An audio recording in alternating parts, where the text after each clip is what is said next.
में भी ऐसे पास कर दिया है। तो ये एक प्रकार का गब्बर सिंह का डर जैसा है, बच्चे लोगों को जैसे शोले में रूलिंग बाय फियर, जो देखिए बच्चा दूध पी लो गब्बर आ जाएगा दूर दूर तक।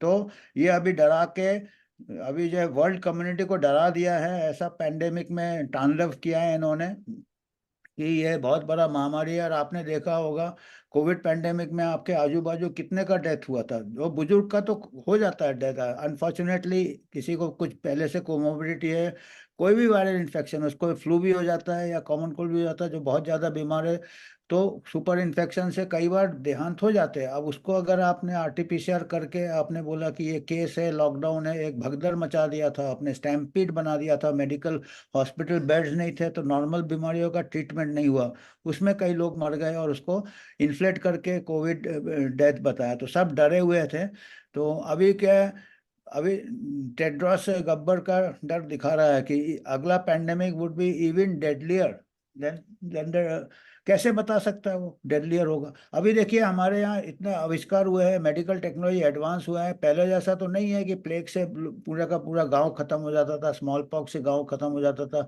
हेल्थ सर्विसेज है, हमारे पास इंफ्रास्ट्रक्चर है, बल्कि ये सब में करके क्या कर रहे हैं, खाली वैक्सीन और फ्यूचर पैंडेमिक और ह्यूमन राइट्स वायलेशन का ही सोच रहे हैं। एक्चुअल क्या सोचना है, अगला पैंडेमिक को फेस करने के लिए हमारा हेल्थ सिस्टम को इम्प्रूव करना चाहिए, पब्लिक हेल्थ सिस्टम को, प्राइमरी हेल्थ सेंटर, सब सेंटर्स, डिस्ट्रिक्ट हॉस्पिटल्स को हमको अच्छा बनाना चाहिए with staffing and man power, जिसमें कि आम आदमी जाके फ्री में ट्रीटमेंट ले। वो नहीं करके अभी कॉरपोरेट मॉडल चलाते हैं, और आयुष्मान भारत कर दिया, वो भी कॉरपोरेट को ही फायदा होता है, 50% जो है इंश्योरेंस के थ्रू कॉरपोरेट है। तो उसमें आपने क्या किया, उसमें आपने पब्लिक हेल्थ को और नेग्लेक्ट कर दिया। तो ये नहीं करके अभी अगला पैंडेमिक का डराते हैं। हमारे कंट्री के हिसाब से हमारे पब्लिक हॉस्पिटल बहुत होने चाहिए जितने भी है, उसकी जगह अभी प्राइवेट हॉस्पिटल कर रहा है, और एक नेक्सस बन जाता है, क्योंकि प्राइवेट फिर फार्मा आ जाता है, फिर प्राइवेट ब्यूरोक्रेट आ जाता है, उसको हर चीज़ में प्रॉफिट होता है। अननेसरी टेस्ट करते हैं, आरटीपीसीआर टेस्ट में कितना पैसा है, तो किट वाले को पैसा मिलता है, लैब वाले को पैसा मिलता है। तो ये कॉरपोरेट मॉडल से हमारा मेडिकल एक्सपेंसेस बढ़ेगा, और हमारा जो हेल्थ ऑफ द पीपल में कोई फर्क नहीं होगा, बल्कि और कमजोर हो जाएगा लॉकडाउन और इसमें। तो WHO wants to spread panic, does not name deadlier pandemic का नाम नहीं बताया, vague communication generate uncertainty and fear और बढ़ जाता लोगों में। Correct way is to lessen fear, जो भी पब्लिक हेल्थ का जो पॉलिसी होता है कि पब्लिक पैनिक कभी क्रिएट नहीं करना चाहिए। और जब से ये कोविड पेंडेमिक महामारी या जिसका प्रोपेगेंडा से किया है इसको, हमेशा पब्लिक को डराना का उनका ये है। Fear will generate medical stampede and rush for hospital beds, तो जेन्युइन पेशेंट जो सही में सीरियस है वो, उनका ट्रीटमेंट नहीं होता, उनमें डेथ्स हो जाते हैं, और फिर कहेंगे कि पैंडेमिक डेथ्स में वो काउंट कर दिए जाते हैं। तो who will create public environment, अगर ऐसा भगदड़ मचे, पेंडेमिक ट्रीटी लाए, और फॉल्स पेंडेमिक जिसको कहेंगे false alarm, false pandemic false alarm declare करते रहे, तो इससे क्या होगा, परफेक्ट एक वातावरण बन जाएगा, एनवायरनमेंट फॉर अपॉर्चुनिस्टिक्स। सबको आपदा में फायदा कैसे लेंगे लोग, पॉलिटिशियन फायदे लेंगे, ब्यूरोक्रेट्स पावर लेंगे, कैरियर साइंटिस्ट रहते हैं, क्योंकि कैरियर साइंटिस्ट को नए वैक्सीन, नए ड्रग्स के और अस्पताल में नए पेशेंट्स मिलेंगे डर के मारे, तो कैरियर साइंटिस्ट और कॉरपोरेट हॉस्पिटल्स और फार्मा इंडस्ट्री ये आम आदमी को लूटेगा पेंडेमिक टीटी के नाम से, या इसके इस टाइप के फियर के नाम से, और जो रिप्रेसिव मेजर्स के नाम से। Pitch being pandemic treaty, international health regulation, इसको जो इंटरनेशनल हेल्थ रेगुलेशंस है आज के तारीख में, वो एडवाइजरी है कि भाई WHO के जो एक्सपर्ट्स होते हैं वो आदेश देते हैं, वो मतलब आदेश क्या देते हैं, आदेश नहीं देते हैं, सुझाव देते हैं, जिसको कहते हैं हम सुझाव देते हैं, सजेशन देते हैं, बाध्य नहीं रहते हैं। पर अगर वो अमेंडमेंट्स लाएंगे, इंटरनेशनल हेल्थ रेगुलेशन में 66 आर्टिकल्स है, 90 पेजेस का है, उसमें 300 पेजेस, 300 अमेंडमेंट करना चाहते हैं। जहाँ जहाँ वो सजेस्ट करेंगे, उसकी जगह, सुझाव की जगह वो आदेश में कन्वर्ट करेंगे, ऑर्डर में कन्वर्ट करेंगे। तो वो क्या है कि एक एक्स्ट्रा कॉन्स्टिट्यूशनल पावर हो जाएगा हमारा, जो इंडियन कॉन्स्टिट्यूशन के अगेंस्ट भी जाता है कि कोई आउटसाइड का बॉडी। तो this will transform WHO from advisory body to regulatory authority to legally enforce force lockdown, quarantine, censorship of misinformation. ये भी देखिएगा, अगर करेक्ट इन्फॉर्मेशन कोई देख रहे हैं तो चैनल ब्लॉक कर दिए जाते थे पेंडेमिक में जो किया, तो इसको अभी वो पैंडेमिक ट्रीटी में लाना चाहते हैं, अमेंडमेंट में लाना चाहते हैं कि कोई भी, अभी साइंस में मिस इन्फॉर्मेशन नहीं होता है, साइंस में एक विचार होता है, दूसरा साइंटिस्ट उसको डेटा के साथ प्रूव करता है, डिस्प्रूव करता है। तो साइंस में कभी ऐसा नहीं होता है कि मिस इन्फॉर्मेशन हो, या science is never complete, science is always exploration, so there is no such thing as information और मिस इन्फॉर्मेशन। एक सुझाव होता है, हाइपोथेसिस होता है।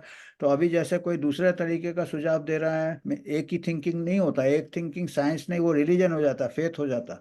पर हमारे को जो साइंस की बात कर रहे हैं तो उसमें कई व्यूज होते हैं, और हर व्यू को नाप तौल किया जाता है डेटा के साथ। तो वो साइंस, हम डार्क एजेस में चले जाएंगे। पहले जमाने में होता था कि दूसरा कोई बोलता था उसको जला दिया जाता था, सूली पे चला दिया जाता था कि ये विच है या ये है।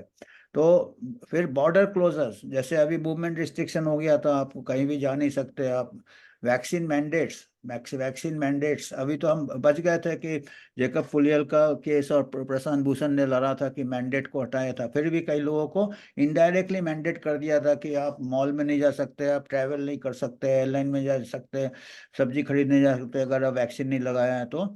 इनडायरेक्ट वैक्सीन मैंडेट्स लगा दिया था। जब बच्चों को भी, जिनको की जरूरत नहीं था, साइंटिफिकली भी जरूरत नहीं था, कोविड से बच्चों को कोई इफेक्ट नहीं हो रहा था।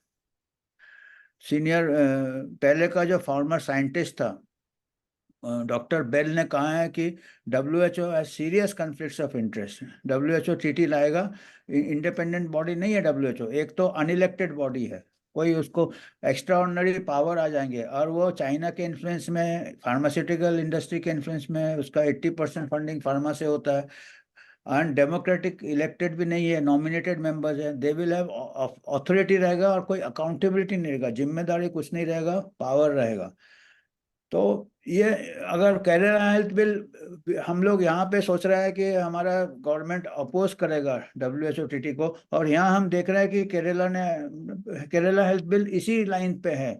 जैसे जैसे प्रोविजन हेल्थ बिल में है, WHO में है, वही है कि आपको ब्यूरोक्रेट्स को, एडमिनिस्ट्रेटिव अथॉरिटीज को पूरा पावर मिल जाएगा कि बॉर्डर क्लोजर का, या स्कूल बंद करने का, या बिजनेस बंद करने का, या किसी के घर में भी एंटर करने का। ये सब केरला हेल्थ बिल में है, जो इसी के गाइडेंस से बनाया है। ऐसा लगता है कि WHO का डॉक्यूमेंट लेके ही उसको अडॉप्ट किया है, केरला हेल्थ बिल और तमिलनाडु हेल्थ बिल। और ये लोगों को पता ही नहीं है। और अभी कोई बीच में आया था, कोई बर्ड फ्लू या कोई फ्लू या निपा सिपा, उस टाइम भी बात चला था कि हेल्थ बिल को प्रोविजंस लगाए जाए, तो लकीली ज़्यादा केसेस नहीं हुए। पर फ्यूचर में अगर ऐसा बिल आ जाएगा पूरे स्टेट्स में, एक स्टेट दूसरे स्टेट, तो इसमें क्या, पॉलिटिशियन को, ब्यूरोक्रेट को एक्स्ट्रा ऑर्डिनरी पावर आ जाता है, एक प्रकार से तानाशाही आ जाता है, हिटलरिज्म आ जाता है, फैसिज्म आ जाता है। किसके नाम पे? एक बीमारी या पैंडेमिक के डर से। पहले जमाने में वॉर के डर से तानाशाही करते थे, दुश्मन अटैक कर रहे हैं, आर्म्स बढ़ाते थे। अभी बीमारी, पैंडेमिक के अगेंस्ट हम लड़ाई लड़ रहे हैं, और फार्मा कंपनी को मिल रहे हैं, प्रॉफिट मिल रहे हैं, आर्म्स रेस के बजाय अभी फार्मा रेस आ रहा है। तो पुअर रिकॉर्ड, अभी कोविड-19 का देखिए कैसे, अभी आप लोगों को धीरे धीरे सब पता चल रहा है, एक एक चीज पता चल रहा है कि जो भी मेजर लिए थे उसका कोई साइंटिफिक बेसिस नहीं था, लॉकडाउन का कोई साइंटिफिक बेसिस नहीं था, सोशल डिस्टेंसिंग, फिजिकल डिस्टेंसिंग का कोई साइंटिफिक बेसिस नहीं था। 3 महीने पहले एंथनी फॉची ने भी, अमेरिकन सीनेट में जब उसकी इंक्वायरी हो रही थी, उसने को पूछा गया कि आपके पास क्या प्रूफ है सोशल डिस्टेंसिंग, तो उसने बोला कोई साइंटिफिक प्रूफ नहीं है। अब सोचिए, ये सब इतने स्ट्रिक्ट मेजर्स लगा दिए जिसके कि कोई साइंटिफिक एविडेंस नहीं है। तो अगर ऐसे ट्रीटीज आते रहेंगे तो साइंस तो बंद हो जाएगा, अभी तानाशाही चलेगा। और लैब लीक थ्योरी भी पहले जब बताते थे कि ये तो लैब से निकला है, तभी भी फौची ने बोला कि ये मिस इन्फॉर्मेशन है। फिर आपको ये WHO ने भी इसको दबा दिया, तो ये WHO का पुअर रिकॉर्ड है। अल्टीमेटली अभी पता चल रहा है कि मोस्ट लाइकली ये लैब से निकला है। फिर फॉल्स अलार्म दे, मंकी पॉक्स, आपको याद होगा कि मंकी पॉक्स में टेड्रोस ने, WHO ने पैंडेमिक डिक्लेयर कर दिया, public health emergency of international concern declare, जो कि कुछ लोगों को हुआ, कुछ डेथ, करीब 0.119% डेथ था उसका इतने केसेस हुए। और केसेस कहाँ हुए थे मंकी पॉक्स के? मैक्सिमम वैक्सीनेटेड कंट्रीज में हुए थे, यूरोप के और अमेरिका के। तो इसके साथ हो सकता है कि वैक्सीन का साइड इफेक्ट भी हो सकता है, पर उसको दबा दिया गया है। क्योंकि इकट्ठे एक इतने सारे कंट्री में कितने केसेस कैसे ऊपर हो गए। अगर फैलता है तो एक कंट्री में होता है, फिर दूसरे कंट्री में होता है, फिर तीसरे में होता है। अभी इकट्ठे इतने कंट्री में जाने का वो मंकी पॉक्स का है, तो वो भी एक बहुत बड़ा मिस्ट्री है। तो खैर वो तो मैं बताया, तो ये WHO कुछ हल्ला करता है, फॉल्स अलार्म करता है, उसका पूरा जांच भी नहीं करता। फिर denial of natural immunity after recovery. आपको मालूम होगा कि हमारे कंट्री में जब तक वैक्सीन रोल आउट किया था, 70% 80% लोगों को ऑलरेडी नेचुरल इम्यूनिटी हो गया था नेचुरल इन्फेक्शन के बाद। और पहले भी मालूम था, बाद में शोध में भी पता चला कि नेचुरल इम्यूनिटी जिसको हो जाता है नेचुरल इन्फेक्शन के बाद, उसको वैक्सीन से 13 गुना से 27 गुना ज़्यादा स्ट्रांग उसका इम्यूनिटी होता है। तो उसके बाद वैक्सीन रोल करना, तो अभी भी जो एक्सपर्ट जो बोल रहे हैं कि रिस्क बेनिफिट में बेनिफिट इज मोर, जब जिसको हो गया है उसको वैक्सीन का तो कोई बेनिफिट नहीं है। और रिस्क बेशक लाख में एक क्यों ना हो सीरियस साइड इफेक्ट, पर वो भी बहुत ज़्यादा है। क्योंकि उसको बीमारी का वो भी चांस नहीं था, क्योंकि वो नेचुरल इन्फेक्शन से रिकवर कर गया था। फिर मास्क के ऊपर उन्होंने कैसे मैंडेट लगाया? कोई साइंस नहीं है कि मास्क से आपका वायरस रुकता है। आपको हाई स्कूल में भी पढ़ाते हैं कि मास्क से वायरस के लिए कोई फिल्टर नहीं है, बड़ा बड़ा फिल्टर से वायरस निकल जाता, तो मास्क से कैसे रुकेगा? ये तो कॉमन सेंस वाली बात है। और ऊपर से उससे नुकसान होता है, मास्क से सफोकेशन होता है, हो सकता है उसमें फंगल इन्फेक्शन हो जाएगा, गंदा हो जाता मास्क। कितने म्यूकोरमाइकोसिस में कितने लोग मर गए, उसका जांच नहीं हुआ कि हो सकता है मास्क की गंदगी से हुआ हो।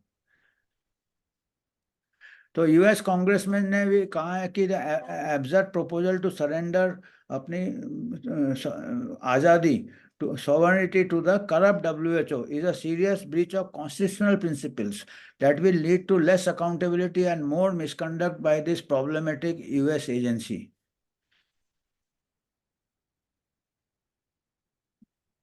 Worry over the ambition to transform advisory body से वो कंट्रोलिंग इंटरनेशनल अथॉरिटी हो जाएगा। और स्टेट में भी उसी का कॉपी बनाया है। तो वो स्टेट जो भी ऑर्डर है, जैसे अंग्रेजों का टाइम होता था, कहीं भी किसी को भी वसूली कर रहे हैं, किसी को भी ऑर्डर दे रहे हैं, किसी को कोई प्रोटेस्ट करने का हक नहीं है, किसी को कोर्ट में बाद में जाने का हक नहीं है। तो हमारी पूरी आज़ादी चले जाएगी, डेमोक्रेसी चला जाएगा। Intrude into a country's ability to make its own rules and control its own budget. Concern on WHO's diktat becoming binding.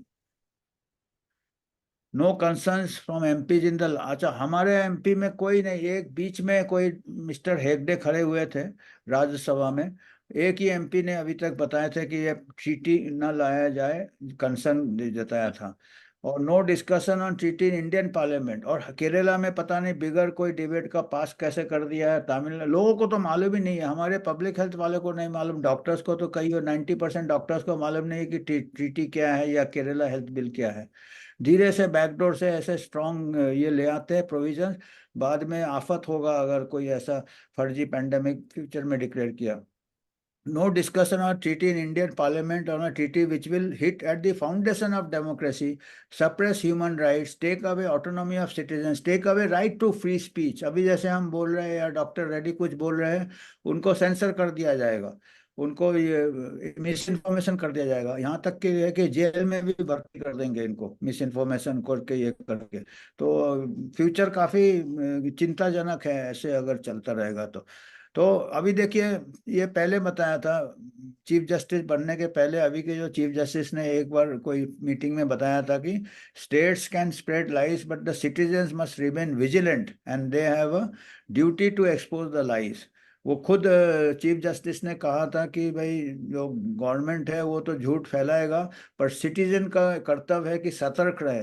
तो ऐसे चैनल के जरिए, डॉक्टर रेड्डी के चैनल जैसे लोगों को, आम सिटीजन को, आम नागरिक को सोचना चाहिए और सतर्क रहना चाहिए। अपने जो नेता है या इलेक्टेड रिप्रेजेंटेटिव है, प्रतिनिधि है, उनसे सवाल पूछना चाहिए और सिविक सोसाइटी को एक्टिव होना चाहिए।